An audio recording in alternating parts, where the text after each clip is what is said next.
Welcome, folksy folks. Welcome to Fabric of Folklore. I am your hostess, Vanessa Y. Rogers, and this is a podcast where we unravel the mysteries of folklore. And this podcast is for those people who are curious, those who love learning about other cultures, as well as discovering fun little known secrets about their own culture. Folklore is not just folk tales. It encompasses so much more. It encompasses jokes, slang words that make you feel old or make you feel young, depending on what slang words you're listening to, folk art, music, poetry. Understanding folklore can amuse, it can educate, it can bind community, form identity, and as we're going to be talking about today, has the power to heal. We had a guest recently come on, Jack Zipes, and he really looks at how fairy tales specifically have cultural and social and political impact on our daily lives. And he really looks at how it is relevant, folklore in general is relevant to today's modern world. And so I have this really great quote that he said, Hansel and Gretel is a fascinating tale because it's a tale about child abandonment. It's also a very important tale because it signals that something is wrong because we're abandoning children and abusing and leaving them alone. You can see it at the borders near Texas from Mexico, adults leaving their children so that they can find a way in America to have a better life, or that's their dream. The tale of Hansel and Gretel is still a mimetic, valid tale that helps us. If we look at these tales carefully, they can empower us to deal with difficult situations in our own lives. And that's what we're really doing here on Fabric of Folklore. We are looking at folklore and seeing how it's relevant to your life today. So if that sounds like a podcast that you are interested in following, make sure that you hit that subscribe button, whether you're watching on YouTube or you're listening on your favorite podcasting platform. Hit that subscribe button right now so that you make sure that you get your notifications every week when our show drops. We have a really great show for you today. Our guest is Sabrina Fletcher. She is a bereavement doula at the TFMR Doula. She helps bereaved parents in the aftermath of poor maternal perinatal diagnosis and the heartbreaking decision to terminate a wanted pregnancy. She uses myth storytelling in her grief circles that she runs for pregnancy loss. She's going to be talking about how these ancient stories, myths, and archetypes can be used in the healing process. So thank you so much for joining us today, Sabrina. Thank you so much, Vanessa. I'm so excited to be here. Well, can you tell us a little bit about your journey? How did you become the TFMR doula? How did that happen? It's part of my story too. So I had to terminate a very wanted pregnancy in 2018. She was going to be our second baby. I mean, I still do consider her our second baby. And we found out during around 13 weeks that she was very sick in the ultrasound that we did at that time. She had what they call hydrops, which is swelling underneath the skin, and eventually can be swelling in the brain and the organs. And if it's extreme enough, the lungs don't develop. So she had a very poor outcome. And I remember the doctor saying, if you continue the pregnancy, you need to now see me every week. This is a high risk pregnancy. Mm-hmm. And he also brought up termination as an option, very kindly. And he explained everything, that he was seeing. And there were other things that we were seeing on the ultrasound as well. And all of those things combined, she just had a very, very poor chance of surviving. And I also found out that this condition, this swelling hydrops, can eventually turn into a condition in the mother, in the pregnant person. So I would have been at risk if I would have continued the pregnancy to have the same sort of swelling in my organs, which they call mirror syndrome. So our decision to terminate the pregnancy was twofold. It was for our baby's health, and it was also for my health. I'm very sorry. That is such a, I know that is just such a hard decision to have to make. I can't imagine having to do that. Yeah, it really is the most horrific thing that's happened to me in my life. I would say the hardest thing that I've been through, because we wanted this baby. You know, we named her.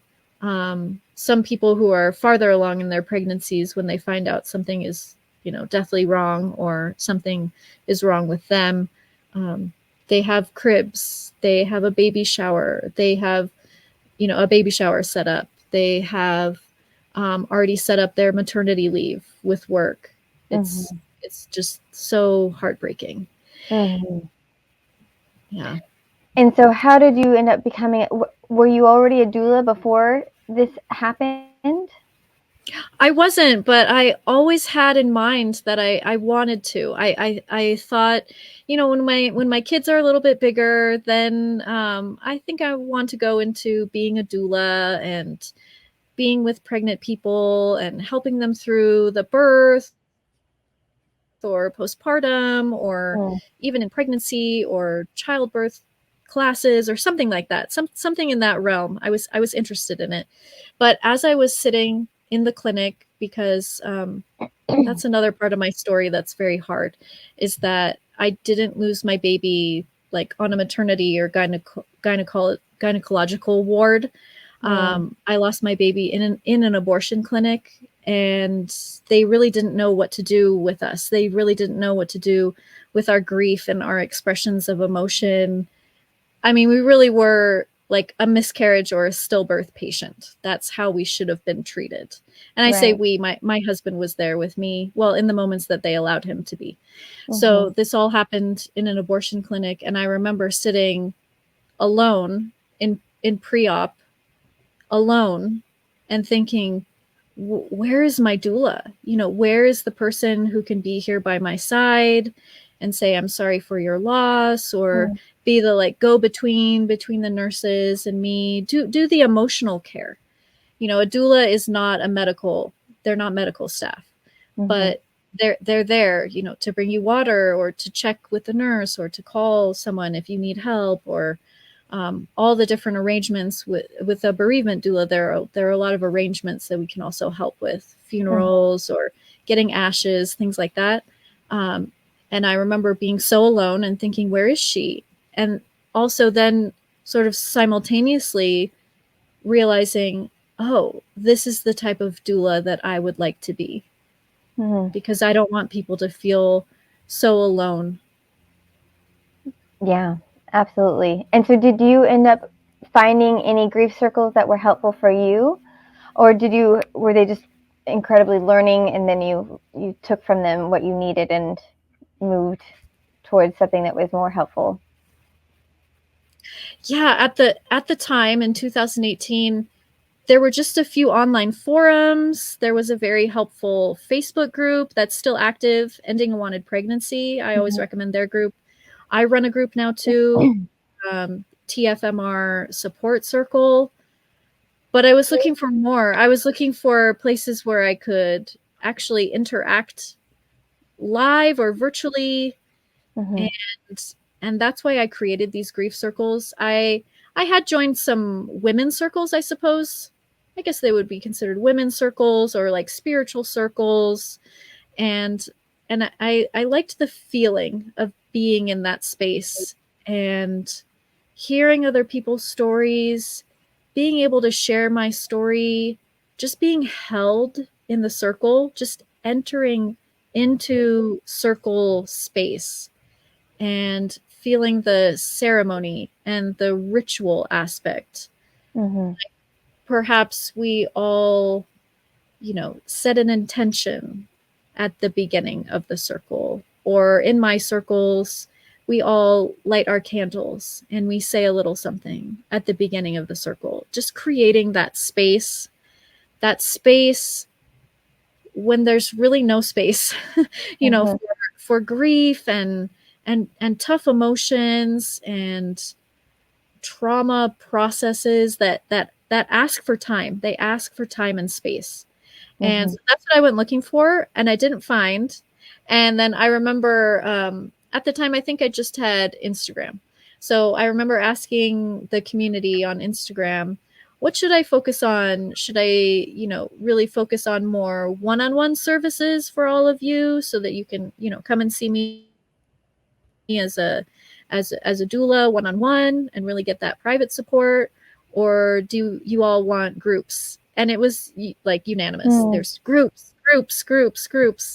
And then when I started my Facebook group and I posted that it was open, people were just like throwing their information at me. They're like, yes, we want more groups, we want more spaces, we want places where we can interact and tell our stories and ask questions and get feedback and share, I'm still thinking about my baby, or my anniversary is coming up, or all these different things. There are a lot of questions that come up with grief. There are a lot of questions that come up with pregnancy loss. And then there's this added layer when it needs to be a decision. I say that in quotes.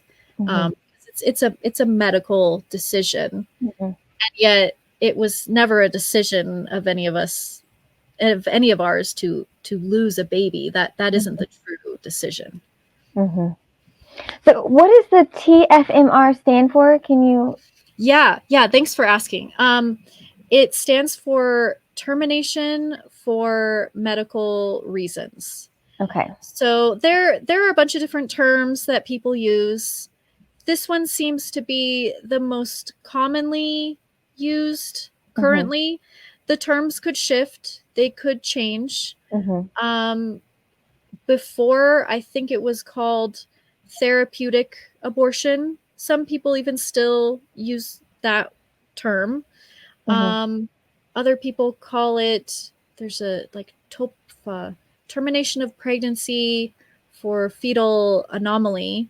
Although that one doesn't encompass when it's for the pregnant person's health, which is maybe 1 in 5, 2 in 5 of the situations is because of some sort of condition that the pregnant person has. Yeah.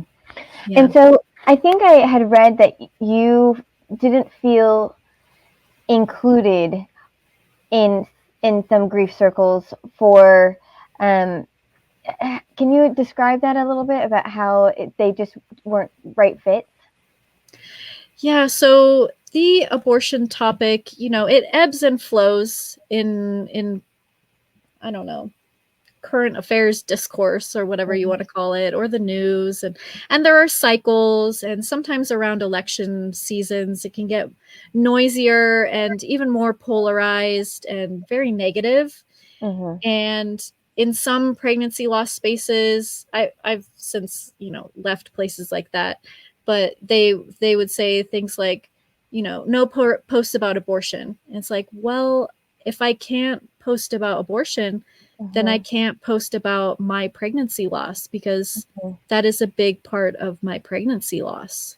And that's just one example of not feeling welcome and feeling like part of my story needs to be covered up or hidden or not talked about so that I can get the care that I need, which is, for a lot of people, and for me too, talking with other people who have been through pregnancy loss of all kinds.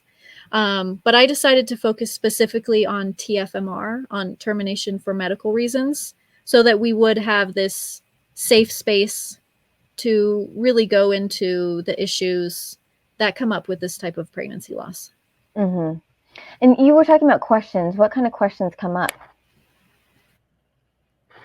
Oh, so many. I think there are a lot in the postpartum period, especially if we're seen in an abortion clinic, because the majority of abortions are lifestyle and they happen earlier. So perhaps the postpartum period is not as strong, although I have heard people go through, early pregnancy loss and, it still hits really hard. But for some reason, it's not shared with us that, you will feel very postpartum. Your milk could come in. You may have hot flashes, changes in temperature, the moods or the feelings and everything that comes along with all of the hormones, and there's a drop at around 21 days after any sort of pregnancy loss or abortion of any kind. And it's just not shared. So, people have these questions like, why am I feeling this way? Or when is this going to end? Or how long will I feel this? Or is this going to happen? Or why did this happen? And I think the second most common, besides physical questions, are around emotions and relationships.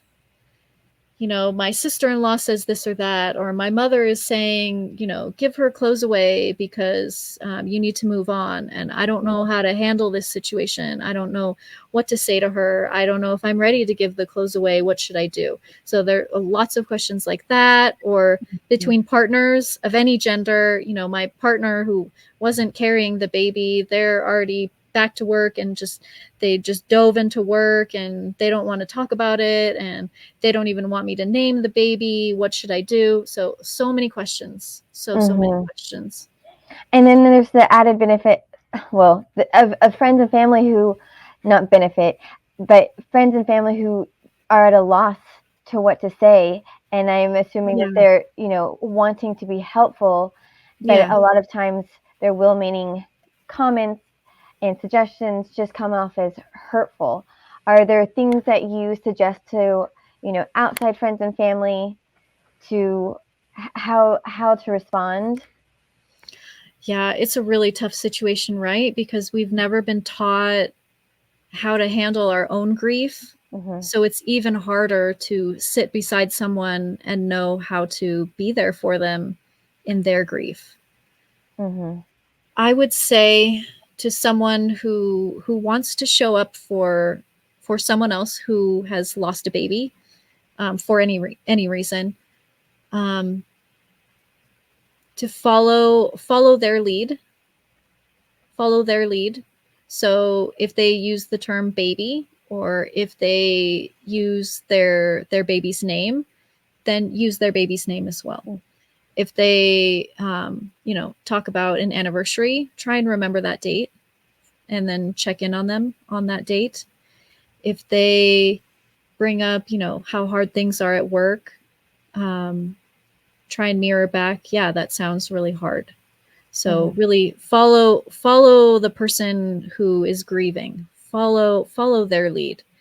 And also I would say, this is a different kind of myth, but try and break through that myth that we have that people want to be left alone, and maybe we shouldn't bring it up because it'll make them sadder. That is a myth. We are always sad. It is a heartbreaking, sad experience. There's also a lot of love because it's still a child or a baby who is going to be in our family. But you bringing it up feels more heartwarming than devastating. And it can feel even more devastating when people don't ever bring it up. And I know that that's really hard. It's hard on both sides. Yeah. To figure out, like, when should I say, what should I say? It's hard for me too. And I'm a bereavement doula. And I even still feel like I fail people in my life by not talking about their loved one or their baby enough. But it's hard. Oh, it's so hard. I mean, if the only thing you say is, I don't know what to say, but I'm here for you. That's so much. That means so much. That's great advice. So your grief circles, are they only for women or are they also for men? They are primarily for the people who have birthed the child. So most people do identify as women in my groups. I have had some couples who have almost joined, the partner being male. They're definitely welcome. But I would say that, yeah, primarily the people who are in my free Facebook space, because I consider that a circle too. That's like a broader open circle. Mostly women.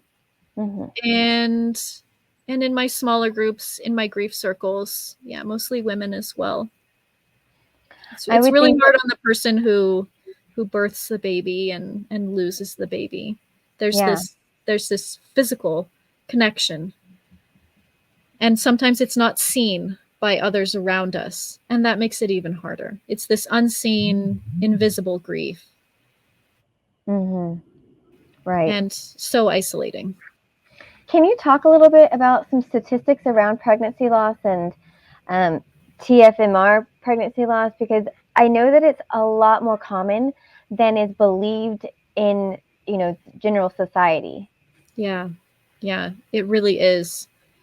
The statistic that I see a lot is 1 in 4 pregnancies will end in a pregnancy loss of any kind. And that could include ectopic, that could include an early miscarriage, that also includes later stillbirth. I think the stillbirth numbers are around 1 in 160 pregnancies. Although I don't know if that's primarily more for people who are white, because I know that stillbirth is even more common in people of color. So it's an even higher number, unfortunately. But it's important to be aware of that it's so much more common than people are aware of, so that this is touching probably someone that you know. Yeah. There was another study that came out of Europe. I think they combined some data between some European countries and the UK, and the statistics were shocking. That TFMR, so a termination for medical reasons, so these are wanted pregnancies. This is that people are experiencing it as pregnancy loss, is 3 times more common than stillbirth. So that number comes out to 1 in 50 pregnancies, 1 in 55 pregnancies, which is really high. Yeah. And so do you feel like that number is probably accurate in the US as well, or is it just in European countries? It could be just a touch lower because of the laws. So some people may now be forced to carry sick pregnancies to term or until their natural end. Right. Yeah. Because of laws. But people are still traveling. People are still finding, the doctors who will see it as the exception to the law, because in some states there are exceptions for this type of abortion, for a termination for medical reasons, when there's a medical reason. I'm in Texas, but I haven't really been following what laws have been put in place after they did ban abortions. I don't know if they are allowing that, or if people have to travel to the next states. I wouldn't imagine that Louisiana would have better laws than we would. No, Louisiana, people have to leave that state too. And I know that there was recently that big court case. So as of now, November 2023, in Texas, I think even in cases of medical necessity, you would be hard pressed to find doctors who would sign off on that, because they're very afraid of losing their license. Okay. I mean, it brings up a lot. It brings up a lot. It brings up like death and mortality and quality of life, and like a lot of really big, really heavy, even ethical questions, which is why I really like to defer to these ancient, old stories, because these are topics that we've been trying to figure out and wrap our heads around for eons. We've been trying to figure out, like, what does it mean, like pregnancy, like what is like the death and rebirth, even throughout our life, like what does that feel like, or what does it mean that like the uterus sheds and there's basically like this little death every month. What are these cycles, and what happens when we do lose a child, when there is this out of order death? How do we deal with that huge grief and that huge hole in our lives. Mm-hmm. And so the stories that I source from, I try and bring those, I choose them based around all of those themes, because it's not talked about. Mm-hmm. Because it's not just a modern day thing that we've been having to deal with. It's started at the beginning of humankind. Right? Yeah, life and death has always Mm-hmm. been two sides of the same coin. Mm-hmm. And we used to be so much closer, like more tangible. But now with modern funeral services and the hospital, it's like sanitized and set apart. And so then we don't see it as much. But it's not that it's not happening. We just don't see it as much. How were people closer to it? Did it just happen more frequently, or were they more involved in the funeral processing? Well, I live in Mexico, so I'm originally from California. Mm-hmm.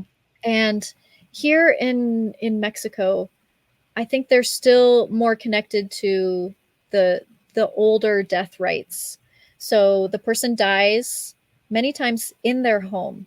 So this is not as common in the US, right? So the Mm-hmm. person, the death is actually happening in the home as well. And then they bring in the coffin, and then they have their I'm only thinking of the word in Spanish. A wake.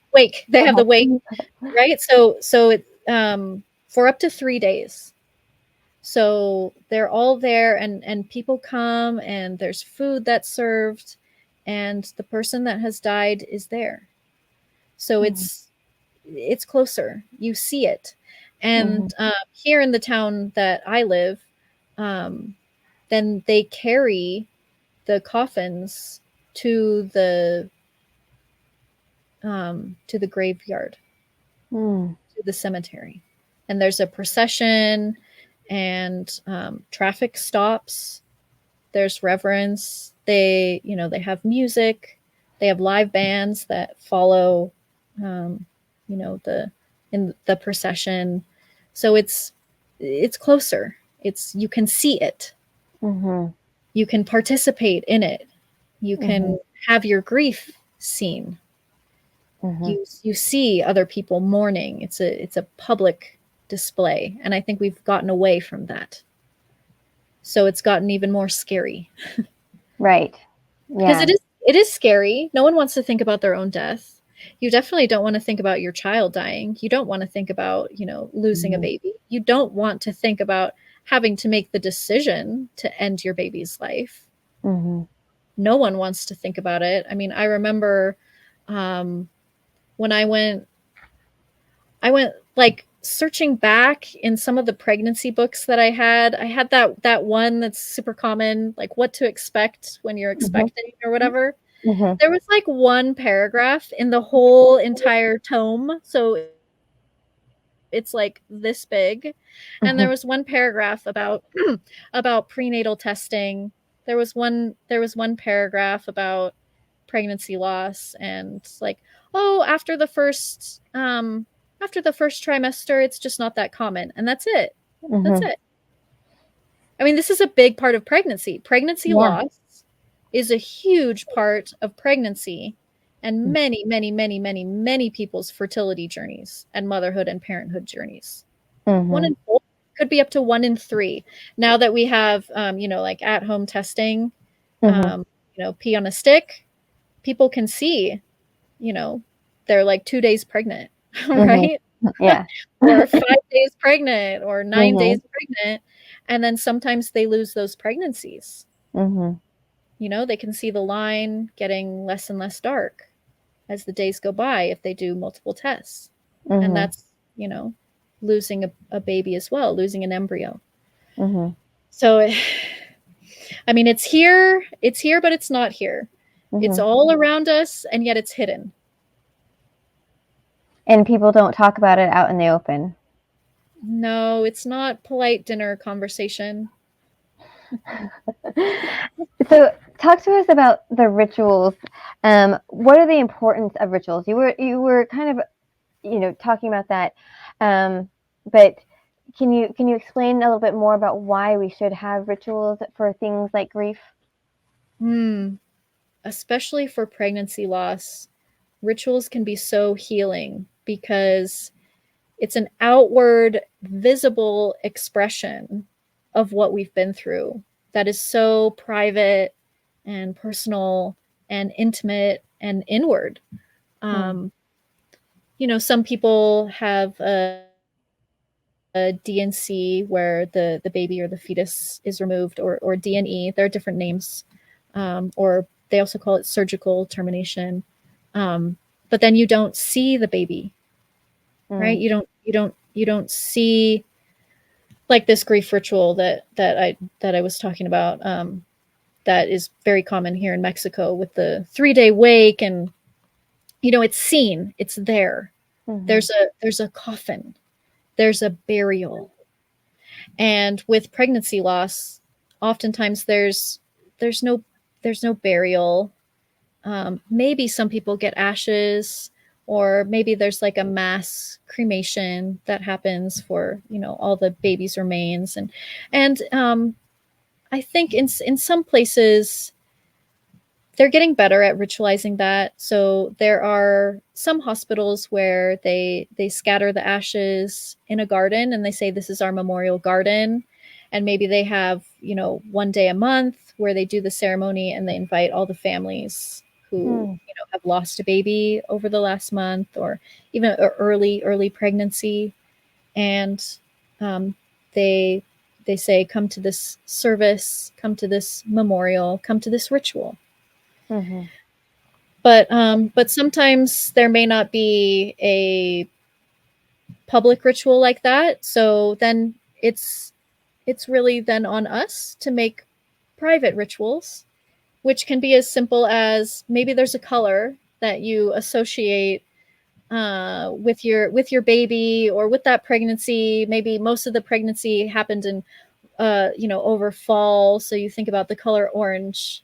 And so you have an orange candle, and you light that candle when you want to remember your baby. Just little rituals like that can be so healing and soothing. And I think it's very important that it's something that you can touch. So even if it's just writing, or like with water. I mean, I really like to work with the elements. So so I help my I help my members come up with different ideas with what works for them and their families and their religious background and everything. Do you have people from a lot of diversity in backgrounds for their religious faiths? Yeah. It does not discriminate. TFMR does not care, what religion you practice. It still happens in all religions, and atheists, all faiths, all philosophies. So and that can be tough. That can be really tough. Yeah. What are some of the unique traditions that you've seen people come up with, or rituals rather? Oh, I have a few that I'd love to share. So I shared in one of my grief circles that, and I share this publicly too, that I did not get my baby's ashes, but I still wanted to have like a scattering of the ashes. So on the day that would have been her due date, and due dates can feel even more heavy for TFMR, because if I would have continued the pregnancy, like, she could have been born on this day, maybe born and died on this day, or born and then I don't know, what procedures she may have had to go through. But still, it's a date that held a lot of significance. So on that day, I went to the beach and I gathered up sand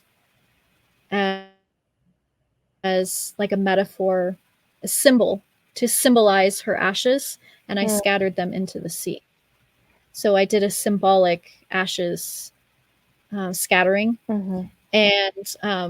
And one of my grief members was very inspired by this story, and I think she had rose bushes. She associates roses with her baby, and so she collected the dirt from the rose bushes, because she also didn't get ashes, but she collected the dirt from around the rose bushes, and she considers those her baby's ashes.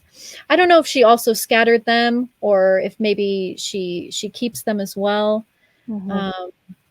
Some people like to, if they do get ashes, then they make jewelry, so you can get it like set into a ring, or into a necklace.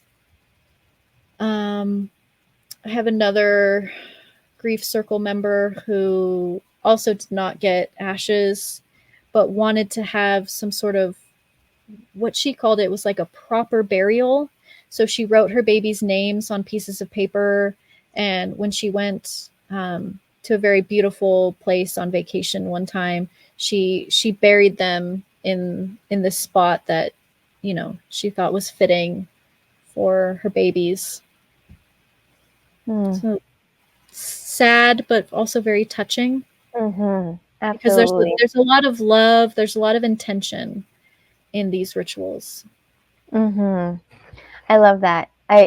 You know, when I was reading about rituals on your website, it brought to mind that there are a lot of rituals around pregnancy, and you expect to see those rituals, like a baby shower and, you know, once the baby comes, like a meal train or a gender reveal party. All those types of rituals are common, and we see them, but it's just not as common to see the rituals of loss as much. So I was, it just reminded me that there are those, we have rituals in place for different things, but it's harder when it's around grief, I think, sometimes. Yeah, harder. Yeah. What would you say feels harder? You don't know how people will react, or there's not that expectation, I guess, of like, when are you going to have your gender reveal party? Like, you're not going to say, so when are you going to have? I don't know. I feel like, you know, in general, grief is just harder to know how to navigate, and so yeah, for everyone, right? For everyone, and for everything, regardless if they're old or young. You know, a lot of times people, like you were saying before, we're not really taught how to handle grief well, and I recently lost my father, and I didn't do it this year, but I wanted to start the tradition of Dia de los Muertos in our family, to try and, you know, have an opportunity to talk about him on a, you know, at least on a yearly basis with our children. And so, but it's, you know, you have to like be intentional and start those traditions, and and set aside time that you know is gonna not necessarily be a happy time. Yeah, it can feel really hard to move into that space, even though you may know, I know this would be healing, like you're saying, to share with your children. I know this would be a way to honor his memory. I know I want to do this, and yet the setting up of it, I so feel that. So we do an altar, since I live in Mexico and my husband is Mexican, and you know, my kids are growing up here bicultural, and so they really wanted the altar, but I just kept saying, I can't set it up today. I can't set it up yet today. I can't set it up yet today, because I knew all of the emotions that would come up just in the setting up of the altar. Yeah, absolutely. All right, so let's talk about the folktales. What folktales you use? Can you talk about how did you start incorporating folktales into healing? Did it come naturally, or did you discover it somehow? I went looking for every and all stories that could help. So I wanted to read all the stories that I could possibly find on TFMR, pregnancy loss. I wanted to read, you know, all the books, the anthologies of, you know, a bunch of different people's stories on all types of pregnancy loss. And I read a bunch of books on grief, and they would also reference, you know, older texts like Macbeth is mentioned a lot in grief because of the deaths that happen in that story and the expressions of grief in that story. And so I just kept going, and I kept going, and I wanted to learn more about like cross-cultural rituals, because I thought, what are mine? Like, what's my background? I mean, I guess maybe in the past, maybe Irish, British, would we have had a wake as well? But what about pregnancy loss? I was looking everywhere. I wanted to read about all over the world, all the different things that different people do, just to find some solace. Like, what do people do? How do they get through this? And so I also found the different myth stories and dark goddess, because there's the death side and the hidden side of things with pregnancy and abortion and death and all of those things that touch all of us, and yet we don't talk about it. So I found solace in a lot of what would be considered the dark goddess stories. And I knew even before I created the circles that this was going to be a key element. Story. Had to be story. There was no other way around it. Right.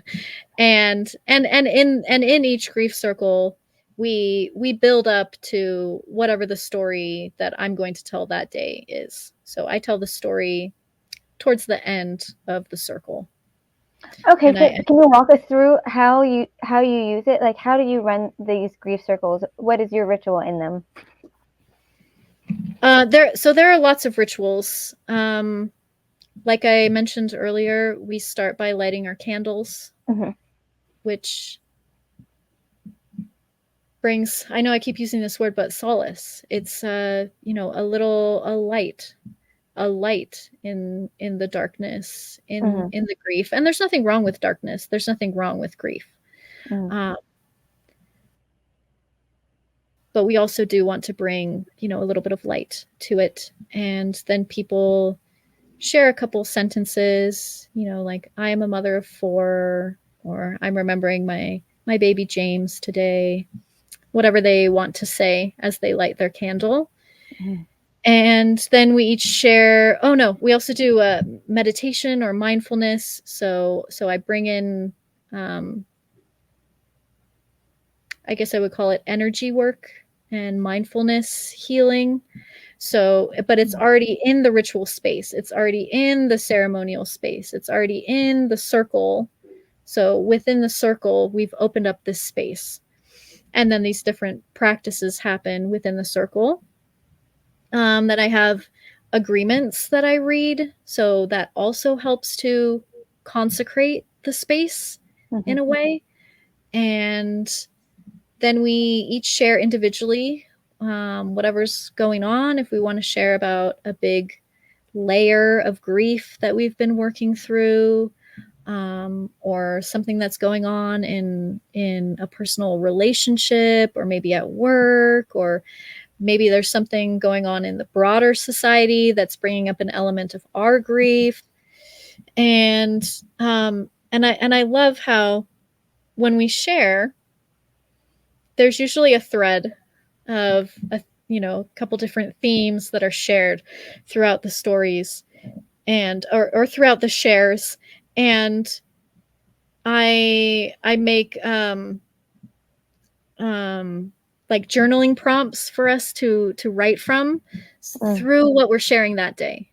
So that's also another ritual. It's very alive. It's very dynamic. It's coming from what we're sharing that day. It's coming from the energy that we're creating that day in the circle.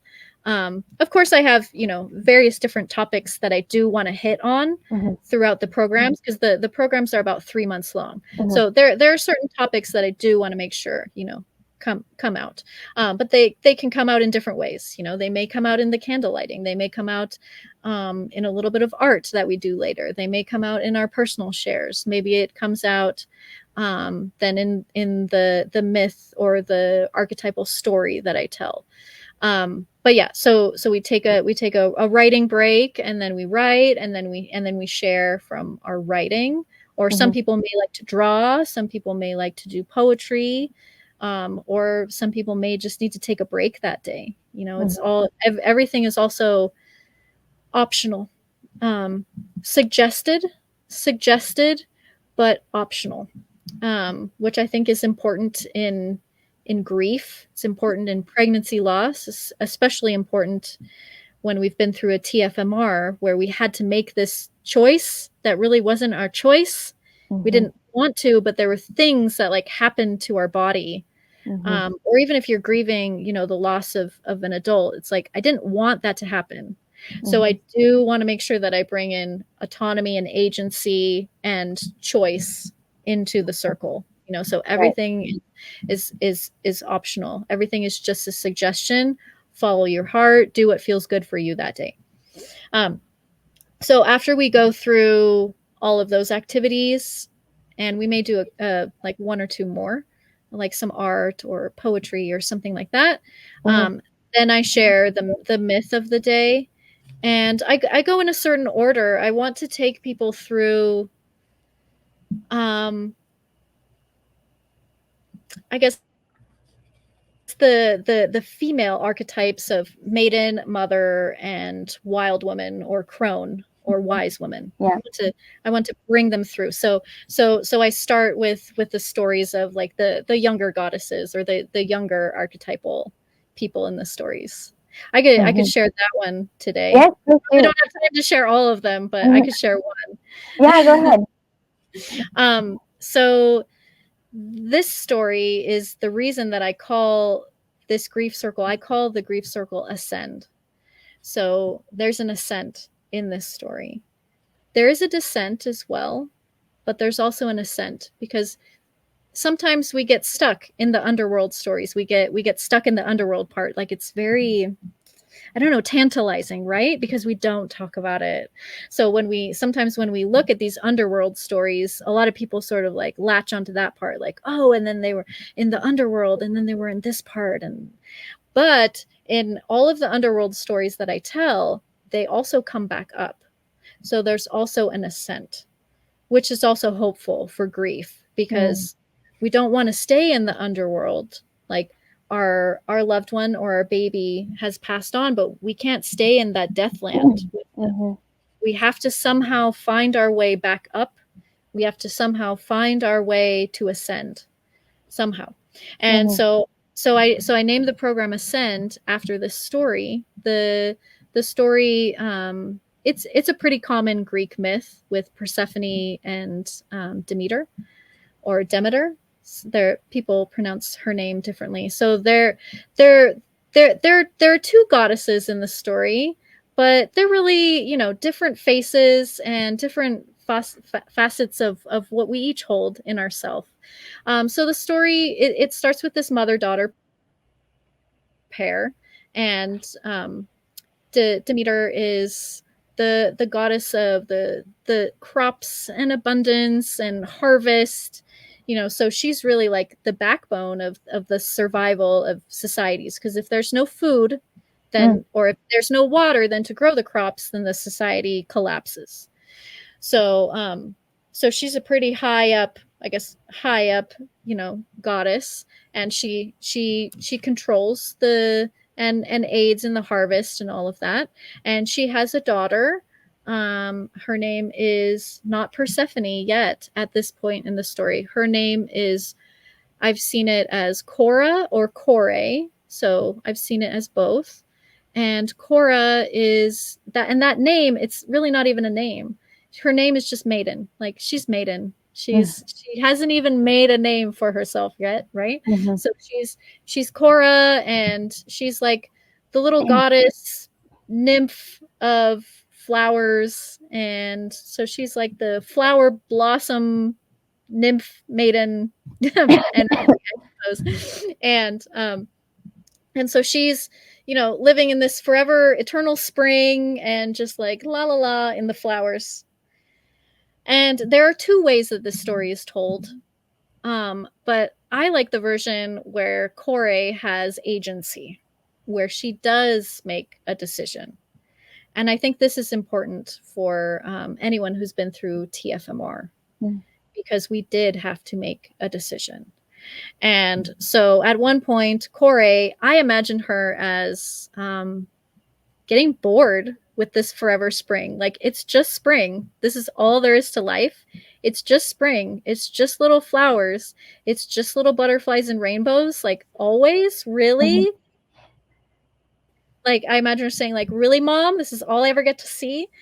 Yeah. And so her eyes become open to other energies, and she meets someone. She meets Hades, the king or the god of the underworld. So he is like the opposite of everything that she knows, but it's what she wants to know. She wants to know the full realm of everything. She wants to understand, both sides of the coin. She wants to, she's pulled to him, and so she goes with him. And in some stories, so some of the tellings are that he kidnapped her or took her, against her will. So there's that aspect of, the R word. But I like the other telling where it's of her will that she goes.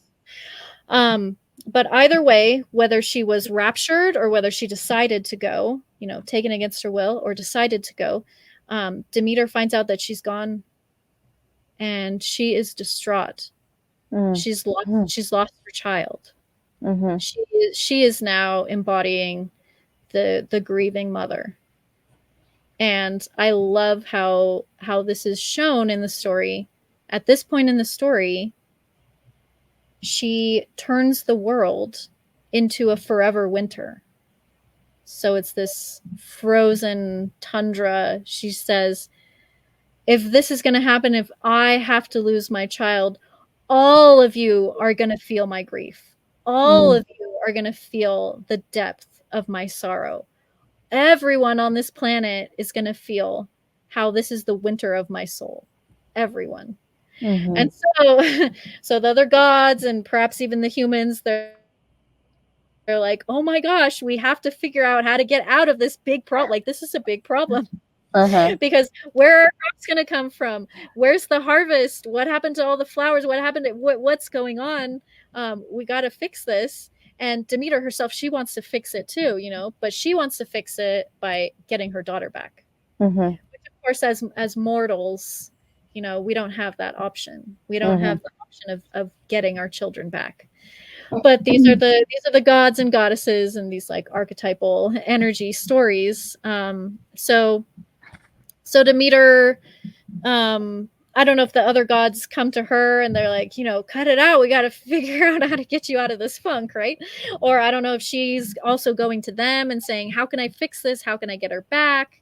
Anyway, there's an agreement that they come to between the gods, because she goes searching for like how to get her daughter back.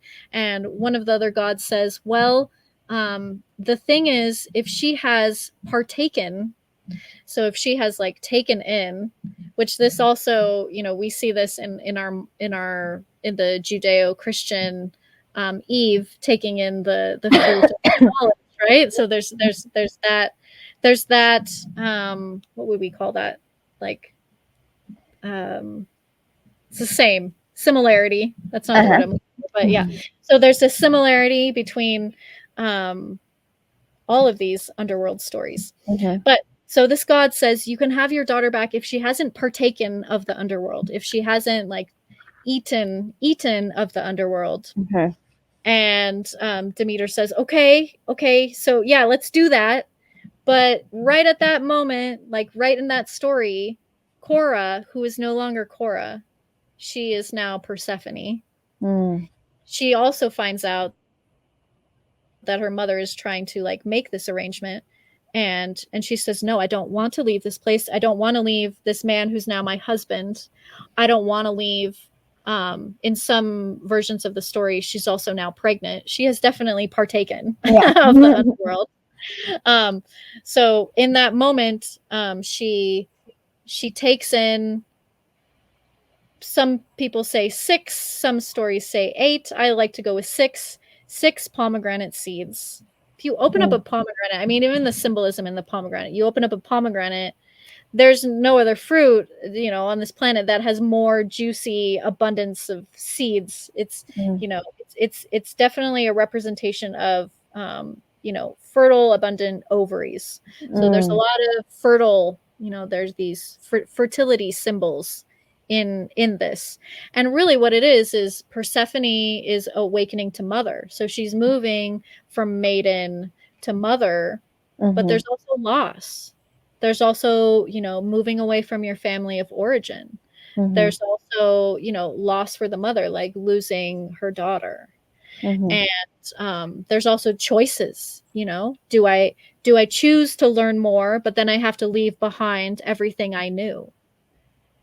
And we feel this in TFMR, you know, do I choose to do this, but then I have to leave behind everything I thought was true? I thought you see 2 lines and a baby is born. I thought you get through the first trimester and you're going to have a healthy baby.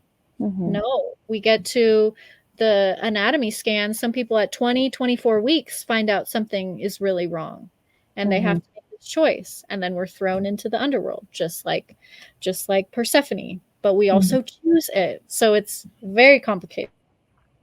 Exactly. Very complicated. And so Persephone partakes of the underworld, and then Demeter finds out again, and then she's like, okay, well, we got to switch up the agreement here. How can we get out of this? And then the gods say, well, she only took in 6 pomegranate seeds. So how about if 6 months out of the year, she is still part of the underworld because she cannot leave. So 6 months out of the year, she is in the underworld, and then 6 months out of the year, she is in the above earthly realms so that you can be with her. And Demeter and Persephone, I don't know, they come to this agreement somehow and they all say yes. And then Demeter has her daughter return. So then it's springtime again. And then it's summer again. But then 6 months are up again. And then she loses her daughter again to the underworld. And then it's fall and winter. And then the cycles continue. And this actually helps the crops. This actually helps the harvest. So it's the origin of origin of the seasons story. You know, a telling of the origin of why we have seasons. But it's also so much more. It's about death and children and losing babies and rebirth and sex and everything. It's all there. And it's about the stages that we go through in life as well. And what kind of reaction do you get from your mamas in the group? I think sometimes, so that's the first story I tell. Sometimes people are overwhelmed. You know, they're like, man, that's a lot to take in. And I'm also going through it myself. So to hear the story and then reflect on, oh man, I really am going through an underworld journey right now, or I'm in the 6 months of the year where I'm way deep in. I'm not, you know, and I didn't even know that I made this agreement, you know, so it can be a lot to take in. Sometimes people are like, yeah, I don't know, that part of the story was confusing, and all of it is valid. All of it is valid. And sometimes people are just like riveted. They're like, yes, this is the story that I needed to hear. This one and the others that I tell. I needed to hear this. I needed to hear, you know, like, I relate to Demeter. I want to throw the whole entire earth into an eternal winter as well. Like, feel my grief. Everyone feel it, you know. So there are an abundance of reactions. And all of them are welcome in the circle. And you mentioned earlier that you knew early on that you knew you wanted story to be a big part of your grief circles. Why did you know that? What about stories do you think are important for the healing process? I knew it. Sorry. I I knew it on a soul level. I knew it because when I started studying these stories and when I read a few of them through the lens of this like maiden mother, wise woman, going through the stages of life and also having to grieve the end of the last stage, I knew in my soul that it was so important. It was so important to hear that people thousands of years ago were grappling with the same thing, that I really, really wasn't alone. And that's the sensation that I want to bring to my members. I really want them to know you're not alone. You're not the only, although it felt like in the moment, because I went through this too, it felt like in the moment when I was having to make this decision that, I'm the only mother on this planet who ever had to end a wanted pregnancy and like make this horrific decision for my health, for her health, for so many reasons. There's so many reasons. But I felt so alone. Like I'm the only one. How is that possible? And then when I started to read more and more stories, I realized, oh, I'm not the only one. I'm not the only one who's had to go through incredible heartbreak and horrific tragedy. And it doesn't take away the horrors, but it does help me get through, because I know that there are other people I can go to and I can say, yeah, I'm coming up on the anniversary or I'm coming up on the due date. And even though it's been 6 years now, I'm still feeling a lot of things. And they say, yeah, me too. And they say, yeah, I see you. And I see you remembering your baby, and, and I honor your motherhood. And that's really what we need. We need to be seen. It's just like what Demeter was looking for. She wanted to be seen. Yeah. So what are some of the other folk tales you tell? You don't necessarily have to tell them, but you mentioned that there were quite a few that you use in your circles. Yeah, so a few others that people can look up are the Inanna and Ereshkigal. So that story is commonly known as Inanna's descent. And see there again, the even in the name of the title, we're like very tantalized by the underworld part of her story. I also tell the story of Lilith. So you may know her from Lilith Fair, or I think there was like some sort of modern superhero show that had Lilith as a demon, right? Oh, So Sabrina, the new Sabrina on Netflix had Lilith. oh, there's a Lilith in that one too. Oh, I haven't seen that. Yeah. I mean, she's these energies are still around because they're stories that want to be told. There's another story that I tell. I tell these like modern fairy tales that we all know. Snow White and Sleeping Beauty. I tell those as maiden stories and like rites of passage and menstruation stories. So they're big themes that come up. Yeah. Well, that's and you also said the Llorona.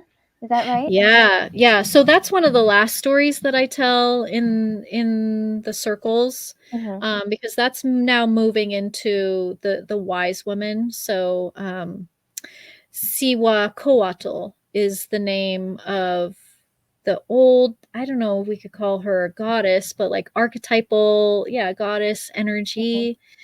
And she is related to pregnancy and sweat lodge and marshy places like the waters and all of that. And now in more modern lore, I think mostly Mexico, we have La Llorona. So she's like this crying woman who cries out for her babies. Like there's Demeter again, right? There she is. And she's cried out for her babies, and she either had to drown them herself, or they drowned. And so there's this water connection, like the waters of birth, maybe all the tears that we shed, all of these different connections. And this modern day depiction of La Llorona is like scary, like stay away from her, like you don't want to be in contact, you want to run away, like she's evil. I don't think of her as evil. I mean, I I remember sitting, it was like with my husband, his sister, maybe some other friends and family, and they were talking about their encounters with the La Llorona and like how scary it was. And I just and my baby had died maybe a few months prior, and I just remember thinking like, I'm not scared of her. I am her. Like I want to be out in the marshes and just like, oh, like my baby is like, where's my baby? So I get her. I get her now. And there's a connection between her and Siwakoatl, that she's like the modern Siwakoatl. But see, we've demonized her. We've made her into this scary thing. Where Siwakoatl, oh sorry, go ahead. She's kind of like a boogeyman, right? Like she takes children from the shore, so you're not supposed to get too close to the shore, or else you'll be swept into the water with her, and she'll take you to be her child. Is that what the story? Yeah, there's like this taking, like she could take something from you, but really, it's like it's us trying to understand, why does grief take so much? Why does death come to everyone? That's what's really underneath that story. And you were saying that how it's different. Yeah. Oh yeah. How it's different. Yeah. So Siwakoatl is the original goddess, and she takes care of the souls that have died in pregnancy loss, and they're actually exalted into like this. So the Vikings have this Valhalla, right? So warriors are in this exalted afterlife, and the women and the people who died in pregnancy, they're in this exalted afterlife, and they're watched over by Siwakoatl, and I imagine the babies too. And they're the souls that raise the sun each day. So there in that story, they're given a place of honor, and Siwakoatl is given a place of protection. Whereas now La Llorona is like scary and stay away, and she's evil. But I think that it's it's just a modern take, but it informs our ideas of grief, but it's also our ideas of grief inform these stories. So I don't think that it's a coincidence that the more modern tales of grief are like scary, stay away. Yeah. Because we just get further and further away from it. So then of course it is more scary, stay away. Yeah. But in the past, the older you go, but the further you go back in these stories, the more honor and reverence there is around grief and death. Yeah. So, and that's also a place that I like to take the members of the grief circle. I like to share that with them, just so we can all remember, like this is our collective memory. Our collective memory is not, I mean, of course there's fear there too, but our collective memory is of honor and reverence, not of like scary stay away. And does that include not being afraid to mention your child in public and with family and friends on a regular basis? Is that included in that? Yeah, it could show up in that way, or it could show up in honoring them privately. You know, you can light a candle and not tell anyone. Yeah. You can, have their name on a piece of jewelry, and if people ask about it, they do. If no one does, they don't. Some people like to get a tattoo of their baby's name, or the flower that's for their birth month, and then if people ask, then they're happy to share. So it's that happiness and reverence and the joy of sharing that, yes, they existed.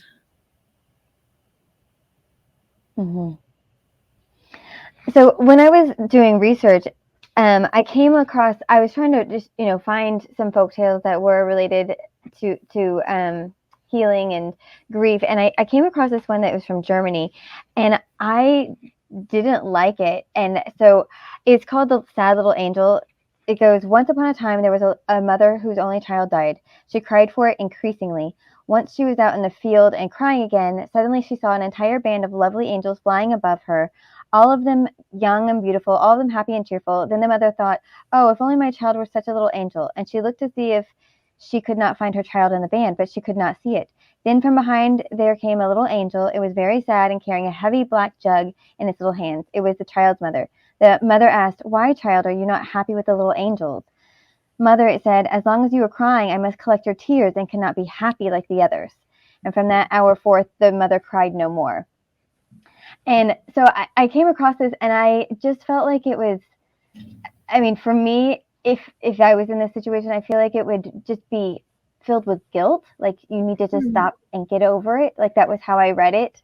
And the website I was on had like multiple different versions of the same basic story of a mother continuously crying or like drowning in tears and had to stop crying.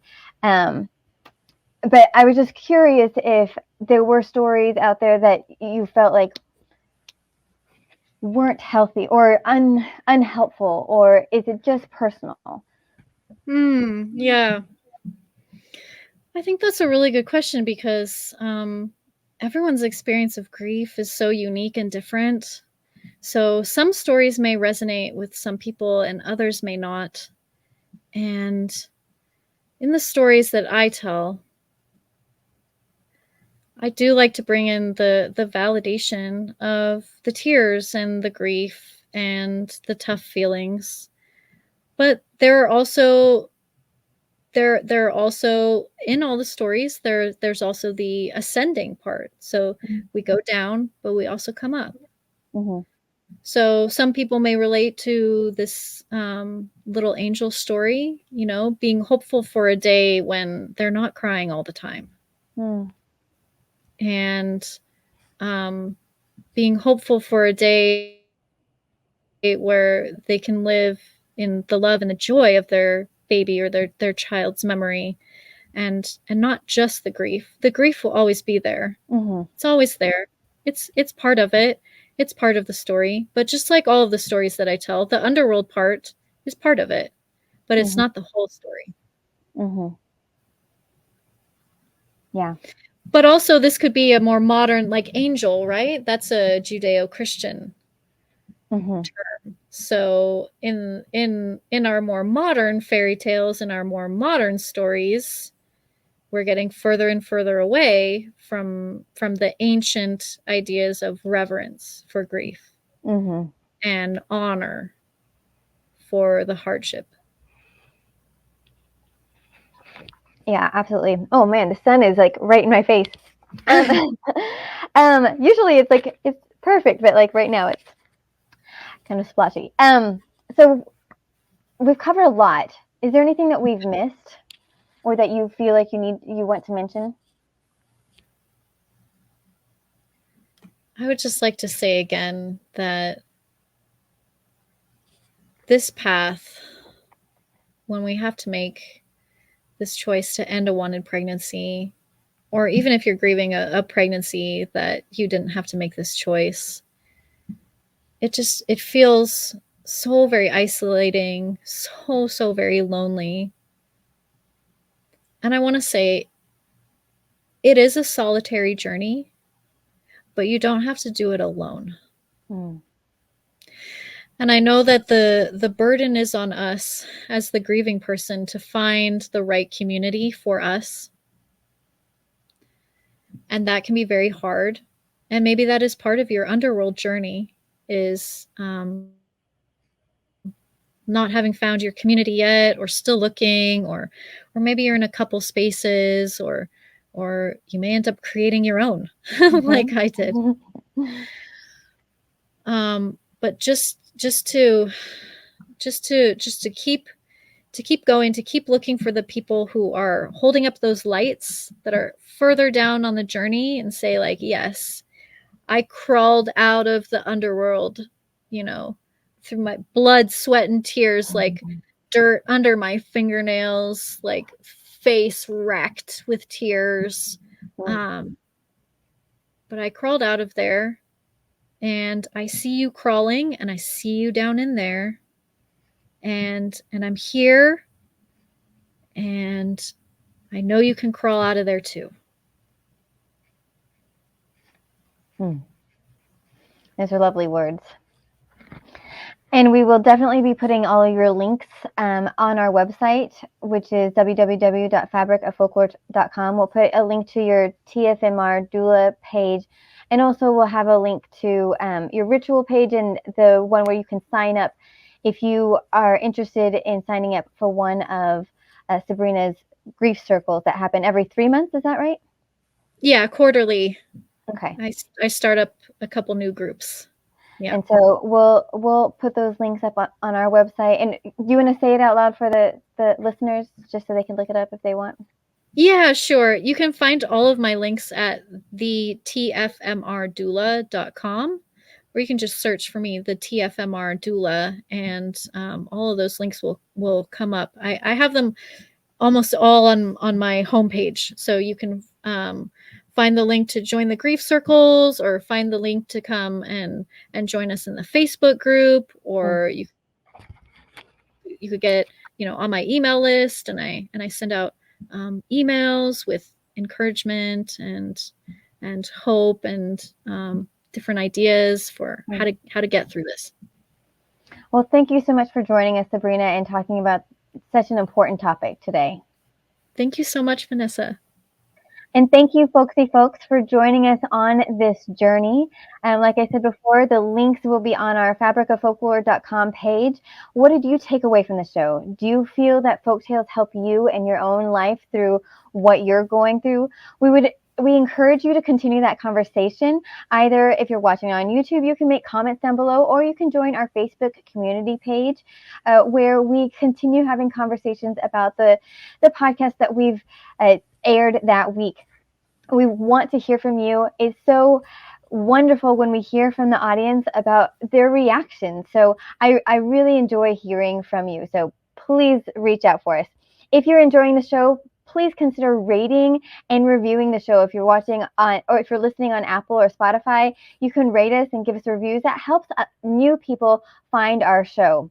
And of course, share it. Tell your neighbor that you saw a mythological creature eating roses, and refer to the show to learn about how to deter it in her yard. And once again, this is Fabric of Folklore. I'm your hostess, Vanessa Y. Rogers, where we unravel the mysteries of folklore. And until next time, keep the folklore.